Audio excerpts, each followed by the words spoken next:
जय श्री कृष्णा प्यारे भक्तों। आज हम आपको एक ऐसा जप बताएंगे जो केवल एक बार अगर आपने जप कर लिया तो 7 करोड़ के बराबर आपको फल मिलेगा।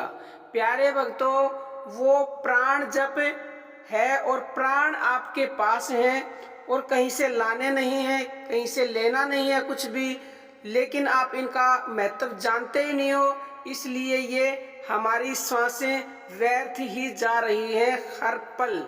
तो इनको अगर आप चाहते हो कि इनका लाभ मिले तो इतनी बेशकीमती हैं ये सांसें, और एक बार के जप से ही आपको 7 करोड़ जो साधारण जप होता है उसके बराबर आपको निसंदेह फल मिलेगा। तो करना कैसे है वो आप जान लीजिए प्यारे भक्तों। अब श्वास का जप कैसे होगा, यानी जब तक उन श्वासों को अनुभव नहीं करोगे ना तो उसका जप नहीं होगा। यानी आपकी श्वास जब ऊपर गई तो आपको अनुभव करना है, और नीचे श्वास आई तो उसको भी अनुभव करना है, यानी लेते समय अनुभव करना और छोड़ते समय अनुभव करना है। ये मैं अपने कई वीडियो में बता चुकी हूँ कि श्वास ऊपर गई और नीचे आई उसको देखना है, और देखने के साथ साथ आपसे अगर खाली नहीं महसूस की जाती श्वास तो आप सोहंग या सोहम जो भी आप बोलते हैं, ऊपर श्वास गई सो और नीचे आई हंग का प्रयोग करें। राम का प्रयोग करें, ऊपर श्वास गई राम, नीचे श्वास आई राम। या फिर कई मनुष्य ऐसे कहते हैं कि हम तो ऐसे बोलेंगे, ऊपर श्वास गई रा और नीचे श्वास आई मैं। आप ऐसे भी बोल सकते, लेकिन हमारा विश्वास ये है कि हम किसी भी चीज को खंडित नहीं करना चाहते कि राम इकट्ठा है तो हम राम को एक श्वास के साथ राम और नीचे आई श्वास के साथ राम ही बोलते हैं। लेकिन आपका विश्वास रा और मैं में है तो आप वैसे भी बोल सकते हैं। आप कृष्ण कृष्ण बोल सकते हैं, आप शिव शिव बोल सकते हैं। आप का जिस भी नाम में विश्वास है उस नाम को हर श्वास के साथ जोड़ दे। नाम सिर्फ श्वास को पकड़ने के लिए है। जब कुछ दिनों के अभ्यास के बाद आपकी श्वास नाम के साथ लय होने लगेगी तो ये नाम तो छूट जाएगा, और बगैर नाम के ही साथ यानी वो नाम उस श्वास में घुल जाएगा। फिर आपकी श्वास ऑटोमेटिकली अनुभव आपको ऐसे ही होने लगेगी। तो प्यारे भक्तों, जब हम एक बार श्वास ऊपर गई उसको अनुभव किया यानी उसका जाप किया, और नीचे आई जब उसका अनुभव किया यानी जाप किया, तो हमारी बॉडी में 3.5 करोड़ रोम छिद्र होते हैं। तो जब श्वास ऊपर गई तो 3.5 करोड़ रोम छिद्र में से होकर जाती है। तो प्यारे भक्तों, जब एक बार श्वास हमारी श्वास ऊपर गई तो 3.5 करोड़ रोम छिद्रों में से होके गुजरी, यानी वो जो वायु थी, जो प्राण हमने अंदर भरा, वो 3.5 करोड़ रोम छिद्रों में से गुजरी। और जब हमने प्राण यानी श्वास को नीचे छोड़ा तो भी वो 3.5 करोड़ रोम छिद्रों में से वायु गुजरी है। तो यानी एक श्वास में हमारा 7 करोड़ जप हो गया।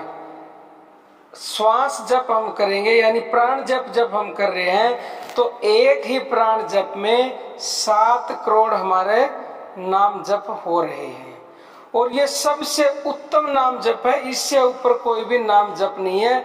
असली नाम यही है जो कि हम श्वासों से करते हैं। श्वास श्वास में वो राम घुला हुआ है, वो परम घुला हुआ है। उस श्वास को आप अनुभव करोगे तो ही वो जाप होगा।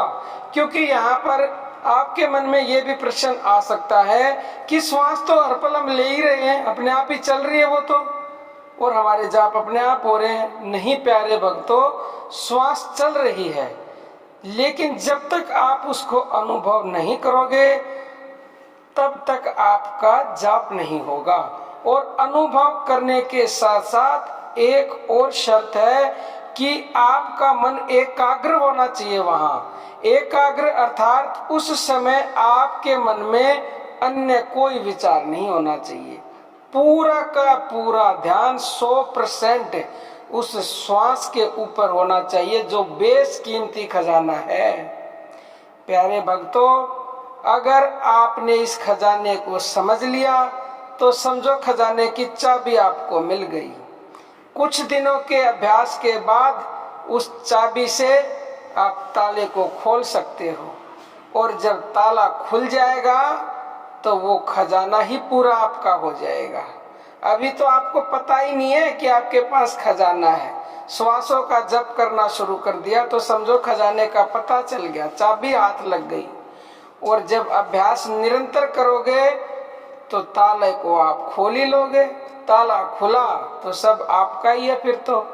और आपका कौन होगा? आपका वो परमपिता परमेश्वर होगा जो पूरे ब्रह्मांड का मालिक है। वही सबसे बेशकीमती खजाना है, और वो अगर ढूंढोगे तो आपके अंदर ही है और आपके पास ही है। तो प्यारे भक्तों, इससे उत्तम कोई बात हो नहीं सकती कि एक श्वास में आपका 7 करोड़ जप हो रहा है। आप ये जप करें और अपने जीवन को धन्य बनाएं, क्योंकि प्यारे भक्तों, नानक जी ने कहा है, गिनती 7 करोड़ होंदी, एक बार जो आवे जावे श्वास। यानी कि एक बार श्वास ऊपर नीचे आई गई यानी कि 7 करोड़ के बराबर उसकी गिनती होती है। प्यारे भक्तों, ये स्वयं नानक जी कह रहे हैं। और प्यारे भक्तों, श्वासों के बारे में ये भी कहा गया है कि माला श्वासों श्वासों की, फेरे कोई निज दास, 84 भर में नहीं कटे कर्म की फास। अर्थात जो भी मनुष्य श्वासों की माला को फेरता है उसकी 84 कटेगी निसंदेह, इसमें कोई भी भ्रम नहीं है।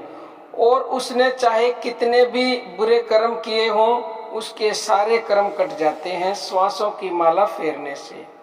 प्यारे भक्तों, कबीरदास जी कहते हैं, श्वास श्वास हरि नाम सुमरी, व्यर्था श्वास मत खोए, क्या जाने इस श्वास का आवन हो ना हो।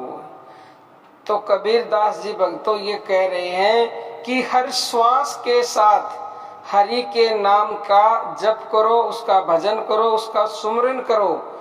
अगर हम हर श्वास के साथ उसका भजन ध्यान नहीं करते, यानी अनुभव नहीं करते सांसों को, जप नहीं करते सांसों का, तो हमारी सांस व्यर्थ जा रही है। हम तो ऐसे ही इस अनमोल खजाने को लुटा रहे हैं। पता नहीं ये सांस कब रुक जाए, अगली सांस आए ना आए। तो जब तक ये सांसें हैं, इस अनमोल खजाने का प्रयोग कर लो कर लो कर लो भक्तों। इतना बताने के बाद भी अगर आपका कोई प्रश्न हो तो कमेंट बॉक्स में कमेंट कीजिएगा, हम उसका उत्तर अवश्य देंगे। बाकी प्यारे भक्तों, अर्जी हमारी है और मर्जी आपकी है। अब हम अपनी वाणी को विराम देते हैं। जय श्री कृष्णा प्यारे भक्तों।